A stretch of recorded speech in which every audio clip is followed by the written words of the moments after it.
So I'm Jeremy Long. I run the Huntsville Comic and Pop Culture Expo, and we're getting ready for our 6th event.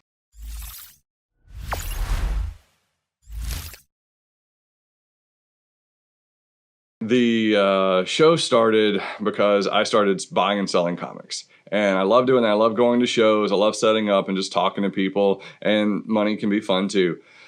But there was nothing here in Huntsville. I would drive to Nashville or Memphis or Birmingham or New Orleans or Atlanta to do a show, and it was all well and good, but then driving back after a long weekend was not fun. And I thought, why is there not something here in Huntsville? We're the nerdiest town in America. We should have a comic book show. And so I thought someone should do something, but no one did something. So I'm like, well, I'm someone. So I had the idea. I actually had the idea after doing a terrible show. It was the worst show I ever did, where I made no money, and I'm like, well, they didn't do all these things. So on the 2-hour drive back, I'm thinking they should have done this, this, and this. And I get home, and I tell my wife about the show that I just did, and she was like, well, is it something you just need to do your own show? I'm like, well, I kind of have been planning a show in my mind the last 2.5 hours. And the Expo was born. I thought, well, let's try something. And we had a show in an 11,000 square foot building with no guests, just vendors, artists, and the such. And we had about 1,500 people come through in one day. And I'm like, okay, the people of Huntsville want this. The initial thought of the Expo was born in 2015. And so we had our show our first show was 2016, and it was in March. It was, I want to say St. Patrick's Day weekend. And like I said, it was just a one-day show at the JC's building. It was just a glorified vendor show, more or less. We had some panels, but it was fun. Everyone enjoyed it. I was dead at the end of the day. I literally hurt from my face to my feet. People kept coming up to me after the show, patrons and vendors alike, saying how much fun they had, and I just couldn't stop smiling. So literally my face hurt. But it was so much fun, and I knew from even leading up to it that we couldn't do JC's building the second year. And so I had already planned that the year 2 was going to be in the North Hall of the VBC, which was about 24,000 square feet, and we had moved to a 2-day show, and we added guests then. That first year we had 4 guests. We had David Yost, Joey Fatone, Mike Grell, and Chris Claremont. It was like the best lineup for a small show. And we grew. The next year we had 8 guests. The next year we had 30 guests. The next year was COVID. And then this year we have about 30 guests again. So we're growing. We've gone from 11,000 square feet to now we have over 120,000 square feet. And this year we're a 3-day show. So it's not just growing in size, but time, and we're adding different avenues of it too. This year we have vehicles. We haven't had those in a few years. We have a Supernatural Impala. We're doing a blood drive this year. One of the big things about the Expo is it's great to have a comic book show where you can go buy comics, toys, video games, books, whatever, and hang out with your friends, see cosplay. But I want it to have a purpose. Every year we partner with a charity and we give back. That's the big thing for me, is giving back. So not only are we doing our charity events this year as well, we're doing a blood drive. And I'm excited about that. I'm going to give blood the first day. Not sure how wise that is, because then I'm going to be taking 40,000 steps every day. But so you might find me on the floor somewhere, but come give blood. I'm going to do it. This year we have over 100 vendors, artists, authors, locally, regionally. I mean, we have some people coming from California because the word of the Expo has gotten out. We'll have comic vendors, video game vendors, vintage toy vendors. We'll have a ton of artists that do anything from fan art to original comics. We have one group that's been here every year, Red Crow Comics, that not only do they have their own comic book, they have their own movies and whole universe. So really cool to see stuff like that that's grown around the Expo too. Outside of vendors and that kind of stuff, we have GameStop coming that will be running our video gaming area. We'll have tournaments and all sorts of stuff. We'll have community tables where you can come and learn about other shows in the area. We have shows coming from down on the Gulf Coast, up in Tennessee, and that way you can come and learn about shows that you may not have heard of and have more opportunities to go and nerd out. We have the blood drive. We've got the local sports teams are coming. We'll have people from the Huntsville Havoc there passing out swag. We've got people from the Trash Pandas coming out. Their season's going to start just a few weeks after our show, so they'll be there passing out flyers, schedules, all sorts of swag too. So it's literally something for everyone to come. We also have the 501st, which is the Star Wars group that they come out in full gear. You know, you'll have stormtroopers, Darth Vader, Boba Fett. We'll have the Mandalorian mercs out. Mandalorian's very popular right now, so you'll be able to take your picture with tons of people. It's like Disney World, come home. We've talked about vendors and artists and all that stuff, but on top of that, we have our panel rooms where special guests will come. You know, you can hear what JDF has going on. You can learn all about AEW with Sammy and Darby. But also we have our gaming room, tabletop gaming. We'll have video games inside, but then we'll have our tabletop gaming. And with that, we are doing all COVID protocols with distancing and sanitizing and all that stuff. So come out if you're into tabletop gaming, or if you've ever been curious about it. We'll have a whole schedule with demos and free play, and you know, it's a good way to get involved if you've ever thought about it, or if you're an experienced player and you want to find some new players to play with. Come check out our game room. This year we have another great lineup of guests coming. Some of the heavy hitters, pun intended, is Lou Ferrigno's coming, the Incredible Hulk. We have Jason David Frank, Joey Fatone, and Murr from Impractical Jokers. We have a great lineup of Supernatural guests coming. Not only are the Supernatural guests coming, but we have a screen accurate Impala coming, that all the photo ops with the Supernatural guests will be in front of that car. And the car actually has a weapons cache in the back. We've got some really good voice actors coming. Your childhood, Jim Cummings is coming. He was Darkwing Duck, Pooh, Tigger, Tasmanian Devil. I mean, just a ton. And then for Star Wars fans, he was Hondo from Star Wars Rebels and Clone Wars. Then we have Billy West coming, was Ren. He was on Ren and Stimpy. He was the original Stimpy, and then he actually did Ren later. He was Doug. He was most of the cast of Futurama. Just a ton of voices. We've had wrestlers in past, but they've always been legends. Well, now we have two current wrestlers coming, big names in the AEW, Darby Allin and Sammy Guevara.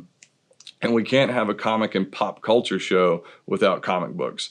We have legendary comic creator, writer, editor Jim Shooter coming. And then we have Michael Golden, Rags Morales, Sam De La Rosa, Renee Witterstater, and a ton, again, of just local and regional comic guests.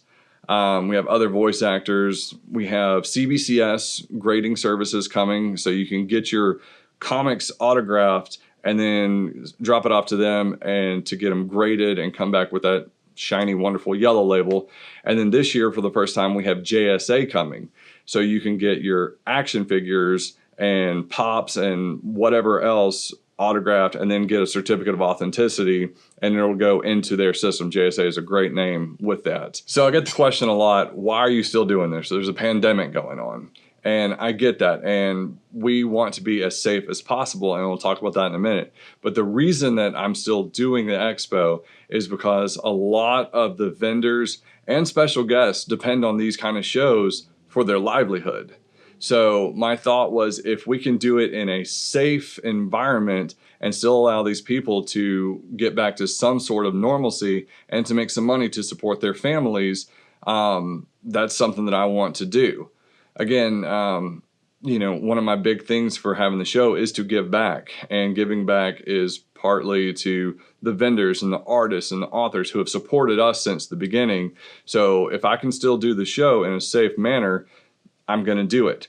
Last year, one of the special guests told me that their savings was going to dry up that month, but because of the show, they're able to limp forward a few more months. So hearing stuff like that, hearing vendors tell me, you know, I'm able to keep going because of this show, made me know that it was a good decision. But again, we're going to do it completely safe.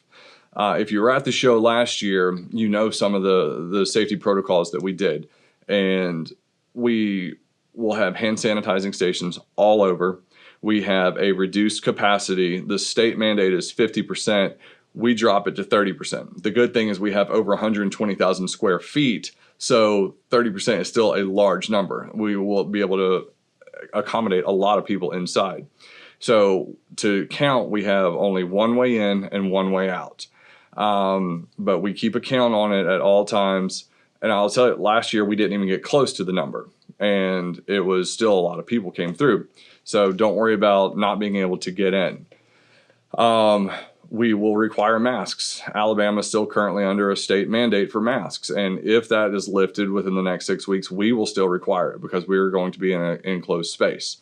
Hand sanitizing, masks, everything is wiped down that people are, how do I say it, that are going to be sharing the same space.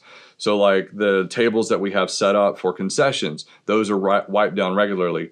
All the chairs in the panel rooms are wiped down in between every panel. So the panels are a little shorter to give us more time to wipe down everything. Game room, everything is wiped down. All the pieces are wiped down. The GameStop with the controllers and everything, everything's wiped down in between use. We want to be as safe as possible. Our aisles are a little bit wider than normal, so that it allows rooms for people to flow. So don't worry about, or I don't want to say don't worry about COVID because COVID is very serious, but don't worry about us. We are taking everything very serious, and we're going to put on the safest show possible. Last year we had a show, and well, first off, there's not really instructions for running a show, and there sure isn't a chapter in that missing book about how to run a show during a pandemic. So we did what we thought was best, and it turned out great. We had no reports afterwards of people getting sick or anything. In fact, we had people tell us, I get con crud every time I go to a show, and I didn't get that this year. I had a buddy of mine who also works at Publix say he felt better being at the Expo than he did working at Publix. One of our special guests last year, Leah Clark, she did a video after the show about how well she felt, how safe she felt during the show. And she even took a test after she got home just in case, and it was negative. So it's stuff like that, people telling us how good they felt, how safe they felt. I did a lot of videos leading up to the show as well as during the show to show, what it looked like. And a friend of mine who was a vendor, and she's immunocompromised, she canceled her booth because she didn't feel good vending. But she came out Sunday, and I was like, what are you doing here? And she said, well, I saw all your videos of how safe it looked, and I felt safe to come. So her and her husband came out. So seeing stuff like that, hearing people afterwards, it made me feel like we did it well. Well, now, this year, we have lessons learned. While other shows are still trying to figure out how to do a show in this environment, we have lessons learned, and we'll change some stuff, but a lot of stuff worked last year. So I think it'll look a lot like last year with just some improved aspects. Dates of the shows, April 9th through 11th. This year we're a 3-day show, so we're starting on Friday. You can get tickets now at hsvexpo.com, and you can get all the information there as well. Or if you're local to Huntsville, Madison County, you can come into Haven Comics and get your tickets. Weekend passes are only $50, which is crazy for the amount of guests and vendors and everything we have coming. A Friday pass is only $20, a Saturday pass is $30, and a Sunday pass is $25. I would suggest getting them early because it'll save you time getting in. Also, we have a limited amount of VIPs, VIP passes still available. With that, you get a custom handmade badge with lanyard. You get to get into the show 30 minutes early every day so you can get to that line that you know is going to be long. You get a t-shirt, several prints from local artists, and you also get a print that is signed by Jim Shooter. So the value is outrageous. You also get a cool swag bag. So get your VIP passes. Again, we just have a few left. So if you ever thought about coming to the Expo, come give us a shot. No one has ever left saying, it wasn't fun.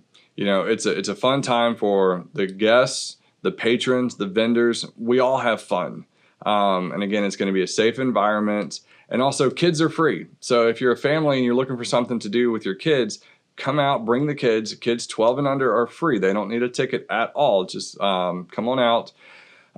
You can find us online. Our website, again, hsvexpo.com. Our Instagram and Twitter are just hsvexpo.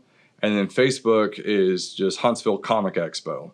I think if you come, you will have fun, and you'll come back for every year follows.